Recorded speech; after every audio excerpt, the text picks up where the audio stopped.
Kita beralih ke informasi lain, pemirsa. Sopir penganiaya dokter koas telah ditetapkan sebagai tersangka. Sementara itu LHKPN milik Dedi Mandarsyah, ayah dokter Lady Aurelia, kini tengah dibidik oleh KPK.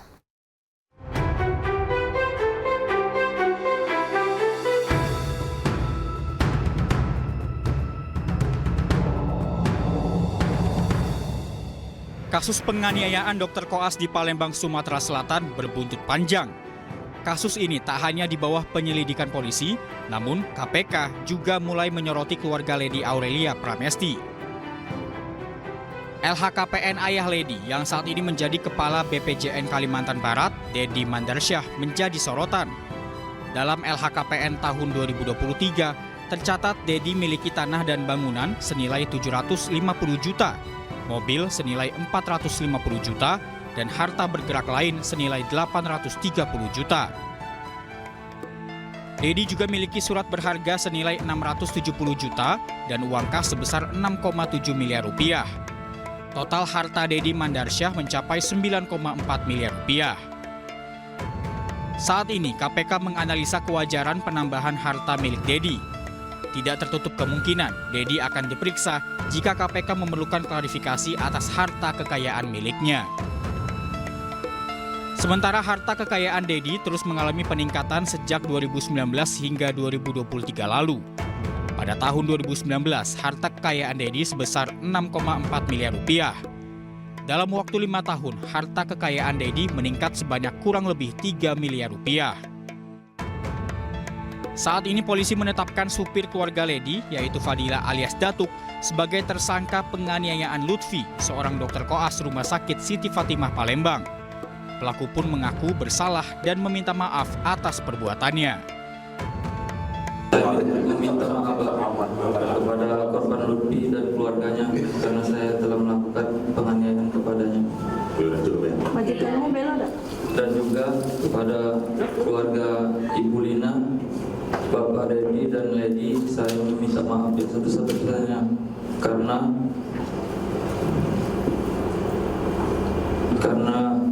masalah ini mereka terkena imbasnya dari perbuatan saya, Pak. Kepada polisi, pelaku mengaku menganiaya korban lantaran terpancing emosi dengan perilaku korban yang dianggap tidak sopan terhadap majikannya. Motifnya adalah karena pelaku kesal melihat korban seperti tidak respon terhadap ibu teman korban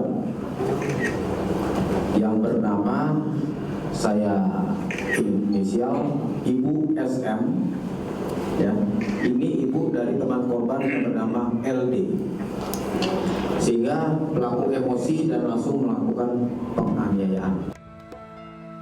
Namun menurut kuasa hukum keluarga Lady, Fadila bukan hanya seorang supir, tapi juga memiliki hubungan keluarga dengan majikannya. Sementara ibu Lady, Sri Melina, menemui Dr. Lutfi untuk membicarakan jadwal jaga putrinya saat Natal dan malam Tahun Baru. Adalah sopir dan juga memang ada hubungan keluarga.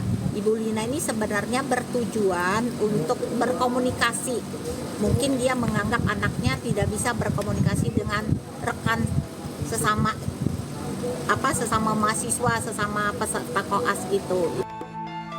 Akibat perbuatannya, supir keluarga Lady dijerat dengan pasal 351 ayat 2 KUHP. Hukuman penjara maksimal 5 tahun pun menanti pelaku. Tim Liputan, iNews melaporkan. Selanjutnya kita ke berita olahraga, pemirsa. Menjelang pertandingan Indonesia melawan Filipina pada laga terakhir grup B ASEAN Cup 2024, Ketua Umum PSSI Erick Thohir memberikan target mutlak kepada skuad Garuda. Ia berharap Indonesia bisa meraih kemenangan.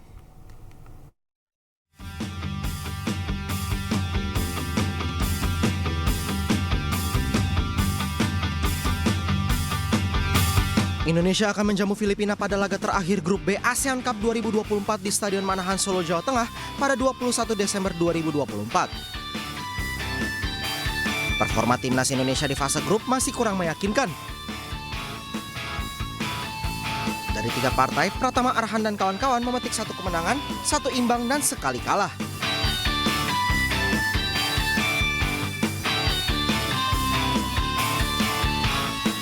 Teranyar Indonesia kalah 0-1 dari tuan rumah Vietnam pada hari Minggu di Stadion Vietri. Hasil itu membuat Indonesia di posisi kedua klasemen sementara grup B dengan 4 poin dari 3 partai.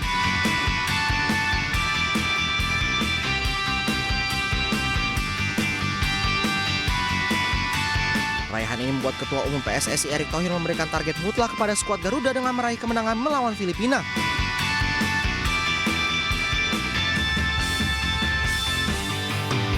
Melawan Myanmar, Laos wajib menang.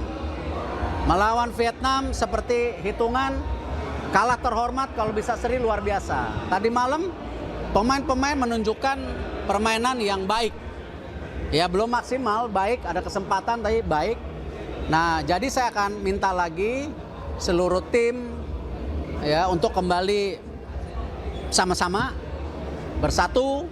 Pelatih juga fokus ke targetnya, melawan Filipina ini harus menang. Demi tiket menuju semifinal, mau tidak mau Indonesia wajib mendulang 3 poin atas Filipina. Apabila tidak terjadi, maka langkah skuad Garuda terancam terhenti. Pemirsa, 8 tim mengikuti 3 Second Futsal Super Cup 2024 yang digelar Liga Futsal Indonesia di Gelora Bung Karno, Sukoharjo, Jawa Tengah. Para peserta akan berkompetisi untuk menjadi yang terbaik pada ajang pramusim Liga Futsal Indonesia ini.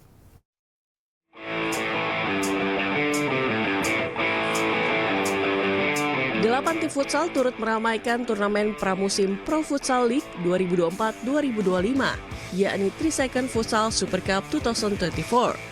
Ajang bergengsi ini digelar selama 3 hari pada 13 hingga 15 Desember 2024 yang dipusatkan di Gelora Bung Karno, Sukoharjo. 3 Second Futsal Super Cup 2024 menerapkan format sistem kompetisi knockout. Sejumlah tim yang bertanding kali ini berasal dari klub terbaik pada klasemen akhir Pro League musim sebelumnya, yaitu Black Steel FC Papua, Halus FC Jakarta, Cosmo JNE Jakarta, Moncong Bulo FC, Bintang Timur Surabaya, Unggul FC Malang, Pangsuma FC Kalbar, dan Favage Banua.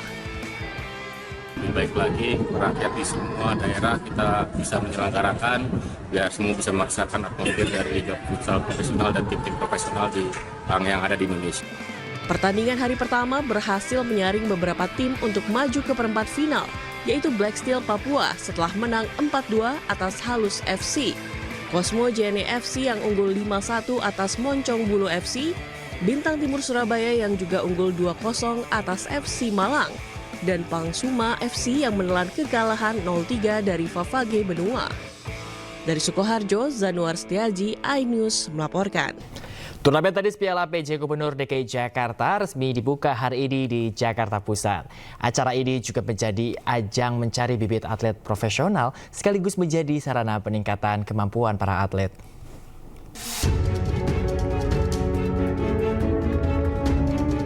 Penjabat Gubernur DKI Jakarta Teguh Setiabudi resmi membuka turnamen tenis Piala PJ Gubernur DKI Jakarta yang digelar di lapangan tenis Hotel Borobudur, Jakarta Pusat. Acara yang didukung oleh Persatuan Lawn Tenis Indonesia atau PELTI ini juga menjadi ajang mencari bibit atlet profesional. Kita dari pemerintah provinsi akan mendukung terkait pembinaan olahraga apapun juga, termasuk olahraga tenis ini yang memang digemari dan populer, dan kita juga sudah sampai kepada tataran tingkat internasional. Jadi ini mencari bibit-bibit dari yang mulai junior sampai senior yang memang punya peringkat ya, peringkat PNP dari TDP PLT nanti ada yang peringkat 1 sampai 10, bahkan ada yang dari 30 besar. Turnamen yang digelar sejak 9 hingga 15 Desember ini menjadi salah satu upaya pemerintah Provinsi DKI Jakarta bersama PELTI dalam membangun olahraga tenis sekaligus membuka peluang lebih luas bagi generasi muda untuk berprestasi. Dari Jakarta, Wenda Nura, Rama Romadona, iNews melaporkan.